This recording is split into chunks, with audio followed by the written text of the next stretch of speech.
también a la Fundación por invitarnos a este debate y enhorabuena por este ciclo de conferencias titulado Voces Liberales y en el que hoy, con la compañía de Antonella Martí, vamos a hablar de Ayn Rand. Antonella, muy buenas tardes, ¿cómo estás? Buenas tardes, Roger. Siempre un gusto compartir con ustedes. Gracias a Vicente, gracias a la Fundación por abrir las puertas y generar siempre este tipo de debates y fomentar estas conversaciones de voces liberales, ¿no? Seguir recordándolas, seguir reflexionando sobre ellas, que creo que forma parte también de esa esencia que hace a la libertad. Sin duda. Antonella, eres la directora de Sociedad Atlas. Has leído mucho, varias veces, toda la obra de Ayn Rand, conoces perfectamente la obra de Ayn Rand, la influencia que ha tenido, no solo en Estados Unidos, sino también en América Latina, también en España. ¿Cuál dirías que es la vigencia del pensamiento de Ayn Rand y cuál sería la importancia de reivindicar este pensamiento, su filosofía, el objetivismo en la política de hoy en día? En la política de hoy en día lo pienso incluso en las palabras de Vicente en la introducción, ¿no? Mencionaba dos puntos, dos ejes fundamentales que forman parte de la filosofía objetivista, de las ideas de Ayn Rand, que son el misticismo y el colectivismo, dos cosas a las que apunta y contra las que se enfrenta a lo largo de su carrera como escritora, pero también en su vida personal. No nos olvidemos que Ayn Rand nació y creció en la Unión Soviética, vivió de primera mano los estragos causados por el comunismo, las expropiaciones incluso a su propia familia, y después terminó exiliada, viajó a Estados Unidos, donde finalmente se quedó y allí vivió y escribió gran parte de toda su obra, ¿no? Siempre muy maravillada, lo contaba, con los avances y los logros de una sociedad que percibía como libre, una sociedad en la que siempre hizo ese énfasis en el rol de los padres fundadores como un experimento de una sociedad distinta, una sociedad incluso laica, una sociedad que apostaba por el Estado de Derecho, por la justicia independiente, la apertura económica, cuestiones que en su inicio, digamos, sobre las que reflexiona, sobre las que insiste en que hay que seguir manteniendo en pie y que siempre estamos ante el peligro de perderlas, que no podemos asumir esos valores y esa parte de la historia, y de hecho se confirma a lo largo de las décadas, a lo largo de este último tiempo, cómo lamentablemente cuando cala el misticismo, cuando cala el colectivismo, cuando entramos en esta etapa de los místicos, ¿no? De los mesías, de los caudillos, que creo que eso tiene que ver mucho con la política actual en un siglo XXI rodeado de populismo, que creo es la forma o el mecanismo, estrategia de gobierno que viene a marcar este siglo XXI, en un siglo XX también apoderado por ideologías que van remarcando y que van formando parte de la estructura de lo que hace al círculo de ideas políticas, pero evidentemente a lo largo del tiempo ella fue muy crítica, de hecho en los años 80 fue muy crítica, algunas veces sobre el gobierno de Ronald Reagan, hablaba del problema de esta idea de la mayoría moral, porque la base al final del objetivismo y de la propuesta filosófica que hacía Ayn Rand era la no imposición de valores. El gobierno no tiene el papel ni el rol de imponer valores sobre la sociedad, sobre los individuos, y además ella apostaba mucho por esa defensa de todas las minorías, de toda la sociedad, y hablaba incluso de la minoría más pequeña que era el individuo. Entonces, cuando nos enfocamos en esto, nos damos cuenta hoy más que nunca de la vigencia de autoras como ella, que claramente, decíamos al principio, experimentó en carne propia el peligro del colectivismo, el peligro de ideologías fuertes que al llegar al poder terminan causando grandes estragos. Y podría decirse incluso que estamos en la política actual, ¿no? Es una política completamente polarizada, donde hay en todos los países, por ejemplo, lo vemos muy bien en Estados Unidos. Estados Unidos es una sociedad completamente fracturada en dos, ¿no? Entre los votantes del Partido Republicano, los votantes del Partido Demócrata, y que incluso en el caso de Trump, por ejemplo, ¿no?, habiendo sido juzgado e incluso declarado culpable, sus seguidores le siguen apoyando. Ocurre lo mismo en España, ¿no?, en el caso del PSOE, en el caso del PP. Estamos en un mundo donde esa polarización hace que cada persona o las personas en general no sean de algún modo capaces de hacer la vista gorda cuando su líder, ¿no?, o su representante político hace algo que a priori pues, no está bien, ¿no? Podría ser un caso de corrupción, ¿no? Incluso tiene una acusación, pero como que es su representante político, dice, bueno, pues no pasa nada, ¿no? Está mal hecho, pero en realidad todo suma. Claro, esto es justamente lo contrario de lo que defendía el objetivismo, ¿no? El objetivismo defendía que cada uno tiene que ser capaz de pensar por uno mismo, ¿no? Que cada uno sea responsable de forjar su propio carácter, sea responsable de sus acciones, sea responsable de su vida, que sea capaz básicamente de pensar por él mismo, dejando de lado este seguidismo mesiánico que tú decías y ese culto al líder, ¿no? ¿Significa esto, a tu juicio, que estamos cada vez más lejos de esta sociedad objetivista o de este hombre ideal que Ayn Rand trataba en sus novelas y en sus ensayos? Entiendo que sí. Creo que estamos tristemente cada vez más alejados y que ya no son, bueno, muchas de sus novelas alguna especie de profecía, sino que se está cumpliendo en muchos casos lo que tanto temía Ayn Rand, ¿no? Caer en los cantos de sirena de los místicos, de estos misticismos de los que hablabas recién muy bien, Roger, y mencionabas dos aspectos que creo que son clave, ¿no? Y que también forma parte de la esencia del objetivismo. Por un lado, ser responsable de tu propia vida, ser responsable de tus propios actos, de las consecuencias de tus propios actos, a lo que puede llevar, a lo que puede llegar eso. Y después mencionabas el pensar por uno mismo. Creo que estos dos temas definen en muy buena parte el pensamiento y la propuesta, además de esta autora. Y ese pensamiento por uno mismo también es una manera de ponerle límites y de ponerle fin a estos mecanismos de gobierno grande o de populistas con los que nos enfrentamos hoy en día, que también muchos de ellos apelan al nacionalismo, que es una especie de culto al colectivismo, podríamos decir, esa idea de el somos por encima del soy. Y ese nacionalismo yo también, y eso de hecho lo analizamos bastante en la reciente obra de Ideologías, que creo que el poner el énfasis, poner el acento en el nacionalismo hoy más que nunca, en un momento en el que Europa se encuentra también polarizada, sociedades muy polarizadas, pasa en Estados Unidos, mencionábamos recién, pasa en América Latina, podemos decir que es una especie de fenómeno mundial. Este auge de un nacionalismo que responde a que es digamos, una manera de resistirse al cambio que efectivamente se estaba dando a partir de esos inicios de distintas luchas por la libertad civil, por la libertad individual, o lo que se considera también luchas sociales que inician en los años 60 y 70, que se rebelan contra esa mística de los años 50, conservadora, ideal que se propone desde el conservadurismo.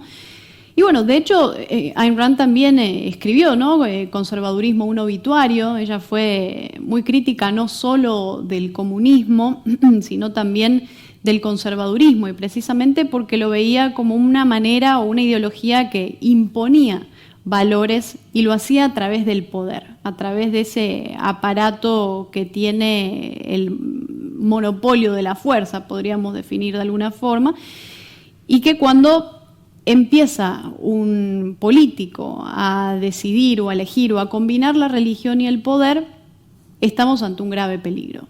y sumado a eso, el rol de este nacionalismo, la idea de la nación fuerte, del patria o muerte, del que habló en algún momento Hugo Chávez, o como lo hace hoy Nicolás Maduro, que ya no hablan de dictadura del proletariado, pero insisten en la idea de la nación. Lo mismo hacen los populistas de derechas, entonces ahí conectamos la forma en la que los populismos se hermanan, los populismos se tocan de manera permanente, entran en esta especie de péndulo donde hay siempre una respuesta a un determinado populismo. Ha pasado en Brasil, o con el caso de Lula y de Bolsonaro, pasa en muchos de nuestros países, y creo que poner el ojo en eso es importante. Pero sí, Ayn Rand fue muy de frente contra estas dos ideologías que ella consideraba altamente peligrosas para la independencia del individuo, para el desarrollo personal del individuo y para esos principios, ¿no?, de los que ella tanto hablaba, de la razón, del propósito, incluso de la autoestima, la racionalidad, la integridad y por último también la justicia que es clave, sumada al no castigo de la virtud, que son los pilares, diría, fundamentales de la obra de Ayn Rand y su pensamiento. Y sin embargo, y es curioso, ¿no?, porque la influencia de Ayn Rand, que ha sido mucha a lo largo de las últimas décadas en Estados Unidos, no se entiende la historia reciente de la política e incluso del mundo empresarial de Estados Unidos, en especial de Silicon Valley, sin la influencia de Ayn Rand. Tenía una influencia enorme. De hecho, en Estados Unidos, en el año 92, se hizo un estudio de la Library of Congress, la Biblioteca del Congreso, que básicamente llegó a la conclusión de que, justo después de la Biblia, por supuesto, La rebelión de Atlas, la novela cumbre de Ayn Rand, ha sido la segunda novela más leída y con más influencia, ¿no? Y esa influencia que en los años 70 o años 80 era evidente, ¿no? Había muchos políticos, ¿no?, que se declaraban deudores o seguidores y lectores de Ayn Rand. Ahora ha vuelto. O sea, hay mucha gente joven que vuelve o que está redescubriendo Ayn Rand. Es habitual. El otro día leí, por ejemplo, una entrevista que le hacían a Boris Izaguirre, un escritor y presidente de la televisión venezolano afincado en España, que decía que estaba leyendo y disfrutando El manantial, en este caso de Ayn Rand. Lo cual es curioso que esa vigencia que sigue su pensamiento y que distintas generaciones ocurre algo parecido a los grupos de música, ¿no? Siempre hay una generación que no lo ha vivido en primera persona porque le queda muy lejos, pero que vuelva a descubrir, pues qué sé yo, el grunge, ¿no?, como ocurre ahora, o el rock de los 70 y tal, ¿no? Es decir, sigue habiendo mucha gente joven que lee por primera vez Ayn Rand. Y Ayn Rand tiene esa capacidad de cambiar la vida de la gente. Es decir, yo me encuentro muy a menudo personas que no sabían demasiado de Ayn Rand o tenían una visión muy sesgada de Ayn Rand y al leerla han descubierto un mundo nuevo. Es decir, un campo nuevo de posibilidades, ¿no? Y eso es raro porque no siempre ocurre, ¿no? Y en el caso de Ayn Rand es muy evidente cómo sigue cambiando de algún modo la vida de la gente porque tiene esa capacidad, sobre todo en las novelas, en los ensayos también, pero los ensayos son más sesudos, de explicar cómo podría ser la vida del hombre. Sí, una capacidad extraordinaria a través de sus novelas, luego también de sus ensayos a lo largo de su carrera, pero esa forma tan especial de transmitirte el sufrimiento del individuo que padece las garras del colectivismo. Y sumado a eso, no solo te transmite ese sufrimiento y te hace ponerte en carne propia, en los zapatos del personaje, sino también te invita a reflexionar, y a reflexionar a partir de valores que generalmente no estamos acostumbrados a evaluar o a leer o entrar desde la literatura en esa reflexión. Por eso yo creo que fue una pluma única, definitivamente única. Y siempre invitando a pensar por uno mismo. Yo vuelvo a hacer énfasis en esto porque Ayn Rand invitaba a la duda, invitaba a cuestionarlo todo, invitaba, de hecho, en algún momento llegó a decir que las filosofías y las ideas no tenían un cierre, digamos, la filosofía no tiene un cierre final, y en eso pone también al desarrollo del objetivismo, diciendo, dejando una puerta abierta a lo que pueda venir, a lo que pueda desarrollarse de ahí en adelante, y eso es algo a remarcar, ¿no? Y también la manera en la que cambia vidas, como decías recién, eso también lo puedo decir por experiencia personal. Yo me acuerdo tener unos 17, 18 años y estar descargando en internet o buscando artículos, e incluso tener algunas copias ahí y leerlas. Me sentaba en el fondo en la universidad, después un poco más grande, que estudié ciencias políticas, y bueno, no dimos Ayn Rand, pero yo era un poco la que introducía también el tema e intentaba, ¿no?, llevar un poco el debate hacia eso, siempre bueno, terminaban siendo clases muy interesantes. Yo estudié Ciencia Política y Relaciones Internacionales y había muchos profesores que daban pie a esta apertura de debates y de incluir otros temas que generalmente no estaban en la currícula, como suele pasar, porque es muy raro que Ayn Rand esté en uno de los programas educativos, y creo que eso es algo que, por lo que tenemos que, digamos, pelear de alguna forma en la educación. Creo que sería interesante poder incluir sus obras y algunos de sus ensayos. Y yo me acuerdo estar sentada leyendo La virtud del egoísmo, que fue un libro que a mí me marcó, de hecho fue el primero que leí de Ayn Rand, y a mí me marcó para siempre, porque entendí que había un mundo distinto, como decís vos, había un mundo diferente, un mundo que te invitaba a ser vos mismo, un mundo que te invitaba a cosas que sí, uno puede crecer en entornos que son muy abiertos, pero cuando ya uno es adolescente y se enfrenta al mundo y sale de la casa y se enfrenta a un mundo muy distinto, que a veces intenta aplicar mediante la política o la conversación o las ideas y la vida, al final, básicamente, se intentan aplicar ideas colectivistas o incluso la culpa, el uso de la culpa o la falta de autoestima. Son cosas que suceden y que pueden suceder, y que creo que a todo ser humano en algún momento le pasan cosas, ¿no? Creo que las emociones en esto juegan un rol muy, muy destacado y muy importante. Ayn Rand también hablaba sobre este aspecto, sobre este tema. Y yo recuerdo leer La virtud del egoísmo, y a mí ese libro me cambió para siempre. Después leí La rebelión de Atlas, que es una obra fantástica, muchas páginas, pero totalmente necesaria, esas 70 páginas del discurso de John Galt, que es único.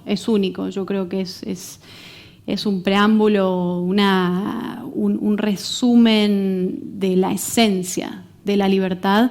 Y creo por eso también que el objetivismo y el pensamiento de Ayn Rand encajan perfectamente en la tradición liberal, encajan perfectamente en esos pilares de lo que llamaríamos liberalismo. Tal vez no en lo que hoy algunas personas identifican con liberalismo, algunos lo asocian a la nueva derecha. Yo creo que eso es una asociación totalmente errónea. Si nosotros nos enfocamos en defender los pilares originales del liberalismo, como lo hicimos también en el Manual Liberal. Y por eso yo agradezco mucho, Roger, te agradezco a vos, agradezco a Deusto por rescatar esta obra, por estas nuevas traducciones, por llevar al mundo y estas ideas tan importantes que de alguna manera habían quedado archivadas, y que si no fuera por ustedes no estarían en las librerías a lo largo del mundo. Veo personas en Venezuela que también llegan y consiguen libros y consiguen estas ediciones de los libros de Ayn Rand, y es cambiar vidas. Se trata de cambiar vidas, y creo que eso es lo que hace el libro, mantiene viva la obra, mantiene vivo al autor, y destaco mucho y agradezco mucho también la tarea que se dieron con esto.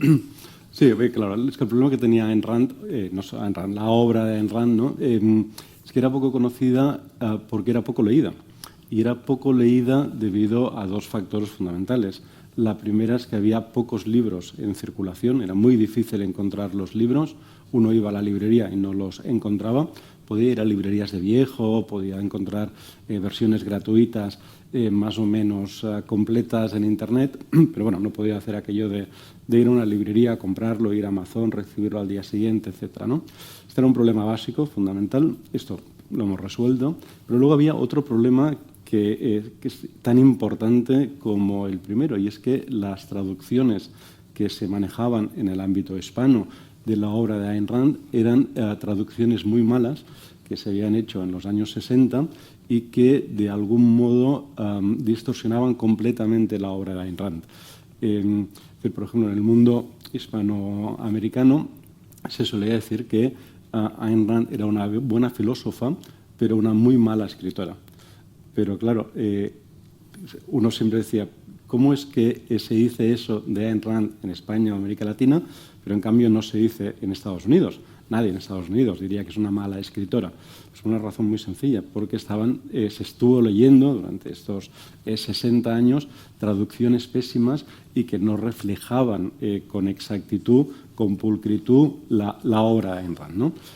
Y por eso, cuando decidimos reeditar la obra, lo primero que nos tuvimos que plantear es, oye, tenemos que volver a traducirla, porque no está bien traducida. Y no está bien traducida porque en aquellos tiempos, digamos, bueno, no había los medios, ¿no? Los traductores no tenían tan buen nivel, sobre todo, además, porque el traductor de las obras originales, ¿no? La primera fue de Luis de Queralt en los 60, no solo no hablaba muy bien inglés, sino sobre todo que no conocía la filosofía subyacente, ¿no? Con lo cual había muchos problemas no solo de estructura, sino de significado, ¿no? Problemas de mezclar conciencia con consciencia.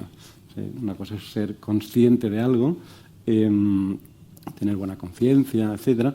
La otra, consciencia, ¿no? Que es, digamos, fundamental en la obra de Ayn Rand, que es esa capacidad de ser consciente de algo, ¿no?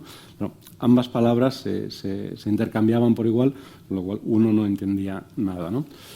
Básicamente, y a modo de resumen, lo que leíamos era una fotocopia en blanco y negro de la obra de Ayn Rand, y lo que finalmente hemos hecho, ¿no? Se ha conseguido es volver, digamos, a restaurar y a ponerle color a esta obra. Hay una cosa que además a mí siempre me llama la atención, y es que en según qué ámbitos Ayn Rand siempre ha sido denostada. Por ejemplo, en los ámbitos del feminismo, ¿no? El día que presentamos ideologías, comentabas, Antonella, que todas las distintas olas del feminismo han tenido algo que aportar. Cosas distintas a lo largo de los años, pero han tenido algo que aportar. A mí, por ejemplo, me sorprende mucho que en ninguna de estas olas se incluya a Ayn Rand como pensadora feminista, cuando no solo lo es, y sobre todo lo fue, ¿no? Ella como mujer en su momento, sino que hay obras suyas que, si las leemos desde esta perspectiva, nos damos cuenta que son un alegato. Es decir, estoy pensando, por ejemplo, en La rebelión de Atlas. La rebelión de Atlas, hay una protagonista principal que es la hermana del CEO de la empresa. Pero siendo él, es la hermana y lleva, en principio, la parte de operaciones, ¿no? La parte de logística, pero en realidad es quien lleva la empresa. Y el hermano es CEO no porque tenga mayor capacidad, sino simplemente porque es hombre. Y él tenía que ser CEO. Lo que pasa es que es un auténtico desastre, es un incompetente, ¿no? Es como el paradigma de la incompetencia.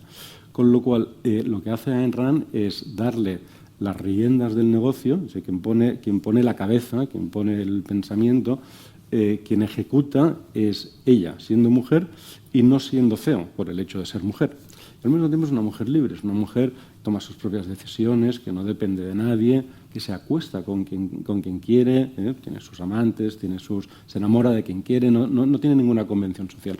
Luego es un personaje, en este sentido, que reivindica unos valores feministas muy evidentes, pero aún así nunca ha sido vista, tratada y incluso al contrario, ¿no? Ha sido como muy denostada incluso por los movimientos feministas.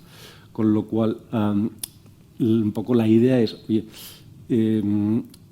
volvamos a leer a Ayn Rand, porque si volvemos a leer a Ayn Rand, y la podemos volver a leer básicamente porque su obra está accesible y está bien traducida, quizá podamos entender a Ayn Rand de una vez por todas. Incluso a quien no le resulta atractiva la parte económica, que pueda haber diferencias ideológicas, imagino, por ejemplo, a alguien socialista o que tenga una visión o propuesta de tener una economía cerrada.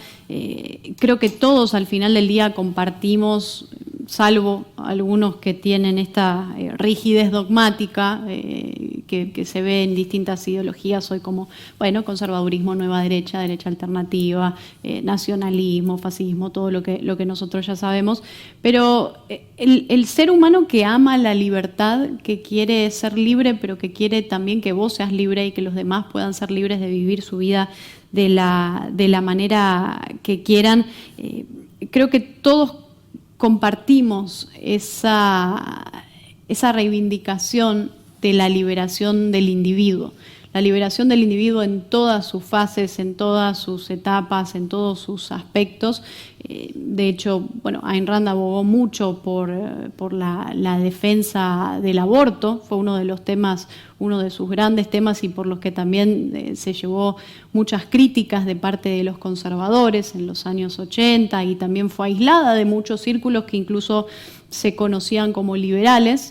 También otra vez vemos que ha existido a lo largo de la historia una infiltración por parte del conservadurismo dentro de muchas filas liberales, y Ayn Rand, y lo digo porque me ha pasado a veces haber conversado con personas que se identificaban o se denominaban liberales y decían, no, es que Ayn Rand era una loca, Ayn Rand era una drogadicta, Ayn Rand era el demonio, ¿no? Siempre esta demonización que se hace incluso de la mujer, incluso probablemente por haber sido mujer y por haberse enfrentado a un sistema de poder total, a un sistema de poder de imposición absoluto.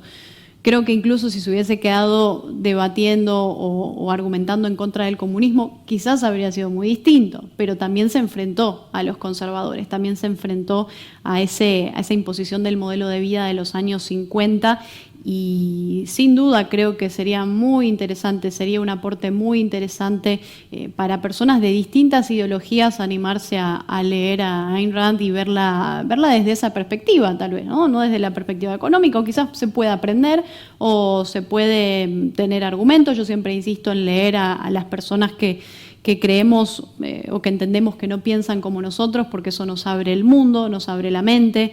Por eso también destaco que ustedes desde Deusto publiquen muchas voces. Creo que la pluralidad de voces es fundamental, es crucial para esto, pero hay que insistir al lector de alguna manera en que también se anime a ir más allá, a que cualquier persona se anime a ir más allá, que se atreva a la duda, que se atreva a cuestionarse a uno mismo, ¿no? De alguna manera lo cité a Ortega y Gasset en el libro Ideologías, donde, parafraseando, decía que esas convicciones más arraigadas que tenemos en nosotros a veces pueden ser las más peligrosas. Entonces, atrevernos a dudar, y eso es a lo que invita Ayn Rand, y yo destaco ese rol liberador que pone en su obra, que pone en su mensaje, que pone en los personajes a lo largo de sus novelas, y el gran trabajo que hizo en defensa de las libertades individuales, desde el aborto hasta el libre uso de las drogas o incluso la eutanasia. Habló también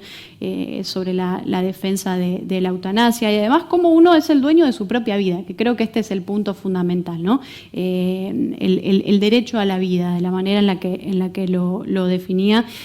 Y claramente hoy también Ayn Rand sería denominada por muchos como una hereje, como una loca, incluso como zurda. Muchos hoy le dirían también a Ayn Rand alguna especie, de alguna manera, marxista cultural. Creo que eso encaja también en esta definición, que sería, bueno, es una gran contradicción, pero pasa. Y pasa precisamente por esta crisis de las ideas de la que hemos hablado en este último tiempo. Y yo me acuerdo que leí a Ayn Rand en una de sus giras para presentar la rebelión de Atlas, a ella le preguntan y dice, bueno, ¿cómo resumirías vos tu filosofía, el objetivismo estando de pie, estando en un solo pie, parada en un solo pie? Bueno, y ella dice que de alguna manera la ética sería la idea o el concepto del interés personal, la metafísica es la realidad objetiva, la epistemología es la razón, dentro de la política habla del Estado de Derecho, del gobierno limitado, ¿no? Que le pone una función muy específica, habla también del rol de la libertad empresarial, de ese desarrollo y defensa de la propiedad privada por encima de todas las cosas, y pone al gobierno como le da el rol de proteger los derechos de todas las personas y al final respetar que cada uno pueda perseguir su propia felicidad. Y en eso se remarca el concepto o la frase que se da en la independencia de Estados Unidos, en esta propuesta de la búsqueda de la propia felicidad, tener el derecho a la búsqueda de la propia felicidad, que no es lo mismo que el derecho a la felicidad, es algo completamente distinto. Entonces yo tengo el derecho a buscar mi propia felicidad de la manera en que creo y entiendo. El derecho y el deber. Y el deber, porque cada uno debería vivir su vida feliz y de la manera que quiere, sin lastimar a los otros. Y como digo, siempre intento traer la astrofísica porque me encanta, y cada vez que puedo aprovecho a invitar a los que nos escuchan o nos leen a entrar en ese mundo fascinante, porque nos hace salir del planeta Tierra durante un ratito y al final nos entendemos o concebimos o vemos el mundo desde otra perspectiva. ¿Por qué? Porque estamos de paso en un planeta, en los suburbios de una galaxia cualquiera, entre millones de galaxias, y cuando vemos el mundo desde ahí afuera y entendemos que estamos mucho más allá y que tenemos en promedio, ¿cuánto? 80, 90 años con mucha suerte de vida en este planeta, ahí entendemos que es innecesario estar imponiéndole a otros una manera de vivir o estar diciéndole a los demás cómo tienen que vivir, qué tienen que hacer con su vida, con su bolsillo, con sus propias decisiones. Entonces, cuando vemos el mundo desde esa perspectiva, se caen los nacionalismos, la xenofobia, el racismo, la homofobia, todos estos prejuicios que el ser humano a lo largo de estos milenios aprendió a eliminar, a limitar, a deshacerse de ellos, y que, otra vez, como decía Ayn Rand, de alguna manera estamos frente a la amenaza permanente de que esos colectivismos y que esas ideas que amenazan la dignidad humana vuelvan, y por eso es importante leer a esta autora. No, de hecho tiene una obra, ¿no? Himno, que es una distopía, si quieres, pero que habla precisamente de eso, ¿no? De los peligros del colectivismo. Antonella, decías que tú descubriste a Ayn Rand a través de uno de sus ensayos, La virtud del egoísmo. ¿Cuál sería tu recomendación, y ya para acabar, porque se nos está terminando el tiempo, cuál sería tu recomendación para las personas que todavía no han leído a Ayn Rand y quieren acercarse a ella, ¿no? En Estados Unidos, generalmente, la vía de entrada es La rebelión de Atlas, su novela, su obra cumbre, ¿no? 1200 páginas para decir de filosofía, no solo filosofía, ya lo que hace es tramar una historia, pero luego en aquellos momentos donde se puede explicar algo sobre el sentido de la vida, aprovecha por los discursos, las negociaciones, etcétera, pero siempre dentro de una historia, de una trama fabulada. En Estados Unidos, digo, esta es generalmente la vía de entrada. Yo suelo recomendar a las personas no empezar por Atlas, empezar por El manantial, porque es también una exquisita novela que también explica su filosofía, pero de un modo un poco más light. Digamos, hay menos discurso y toda la filosofía, digamos, que está repartida entre el proceder, entre el modo de actuar de los personajes, con lo cual se hace un poco más digerible. Yo me recomiendo empezar con El manantial, pero luego seguir con Atlas. Y luego en España, además, hay una cosa curiosa, y es que Ayn Rand llegó a ser una autora bestseller, pero fue una autora bestseller por Los que vivimos. Los que vivimos fue su primera novela, es una novela muy de adolescencia, ¿no? La escribió con 20 y pocos años, explica cómo es vivir bajo la opresión del régimen soviético, porque ya nació en 1905, evidentemente la revolución rusa la pilló en plena adolescencia. A su familia no le pasó nada, pero tuvo que emigrar y luego estuvieron, porque eran mercaderes, tenían una tienda, estaban muy vigilados, no podía hacer una vida normal.